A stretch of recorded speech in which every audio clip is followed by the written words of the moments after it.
All right, let's talk about something real. Today, we're doing a full financial audit of the digital nomad lifestyle. So if you're out there living that dream of working from anywhere in the world, yeah, you're going to want to stick around for this one. Yeah, this one hits kind of close to home, right? It really gets at that hidden fear that a lot of nomads have. You know the look. It's all amazing sunsets, laptops on the beach, but underneath all those perfect photos, there's that little voice asking, "Can I actually keep this up forever?" And that's really the core question we're digging into.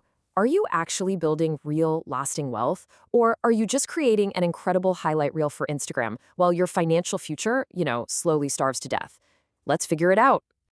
Okay, so here's how we're going to break this down. First, the digital nomad trap.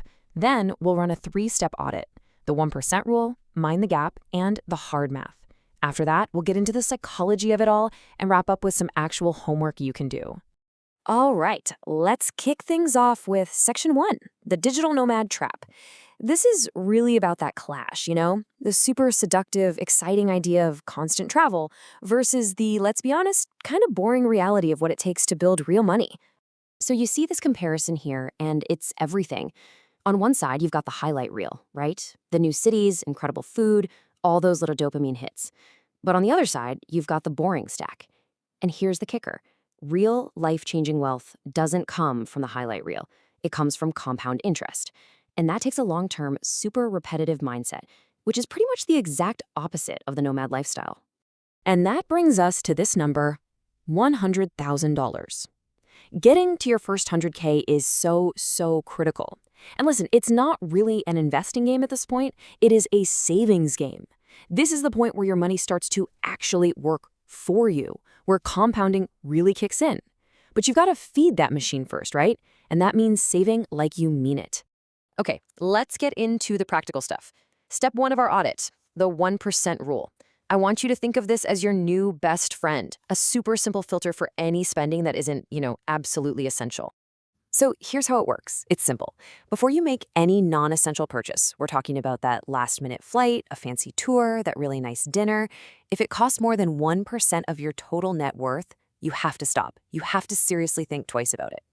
Let's put some real numbers on that. Say your net worth, and that's everything you own minus all your debt, is $20,000. Well, 1% of that is $200. That means any fun, non-essential purchase over $200 needs a serious pause. It's just a quick gut check, right? It keeps your spending connected to your actual financial reality, not just what feels good in the moment. And this is where the stakes get crazy high. Look, it is so easy to justify spending on experiences, right? We call it an investment in ourselves. But if you're doing that every single month, spending a few $100 here and there instead of investing it, that can literally cost you, get this, over $600,000 in lost growth over your career. The opportunity cost isn't just big, it's absolutely massive. Okay, on to step 2 of the audit.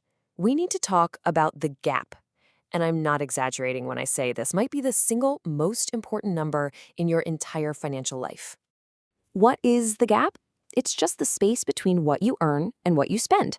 That's it. And your one and only job is to make that gap as wide as humanly possible. The bigger the gap, the more you can invest. The more you invest, the faster you build wealth. Your whole future, it really just boils down to how big you can make that gap. And this is the classic nomad trap. We all have this expectation, right? I'll move to Thailand or Colombia. The cost of living is lower, so I'll save a ton of money. But what actually happens? Lifestyle inflation. You get there, everything feels cheap, so your spending just drifts up.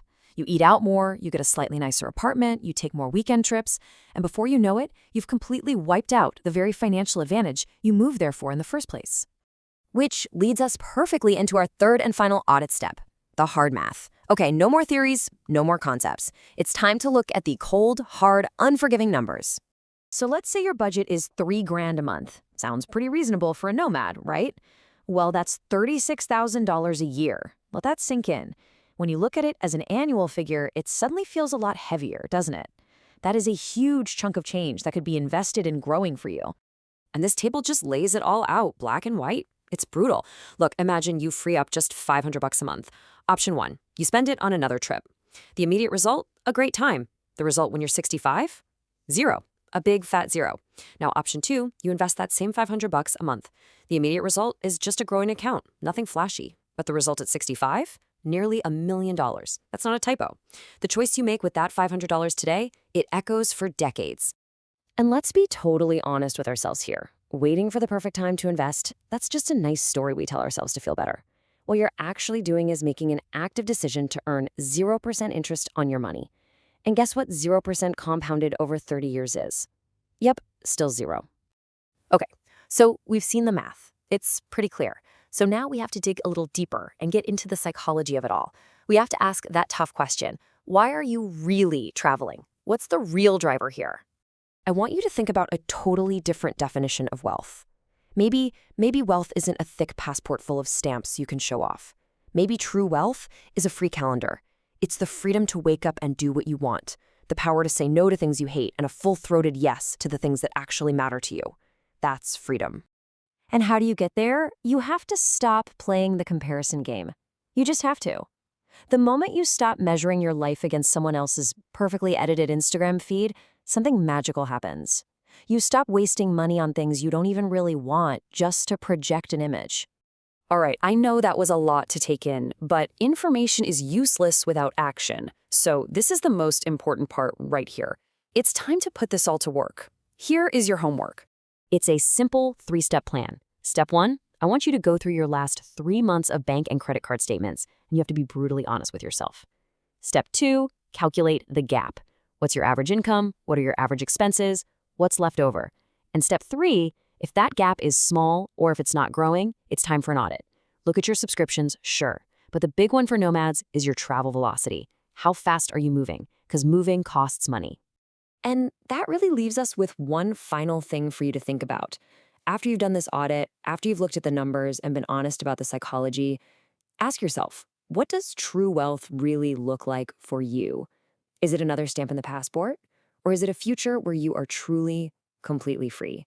Because your answer to that question, well, it changes everything.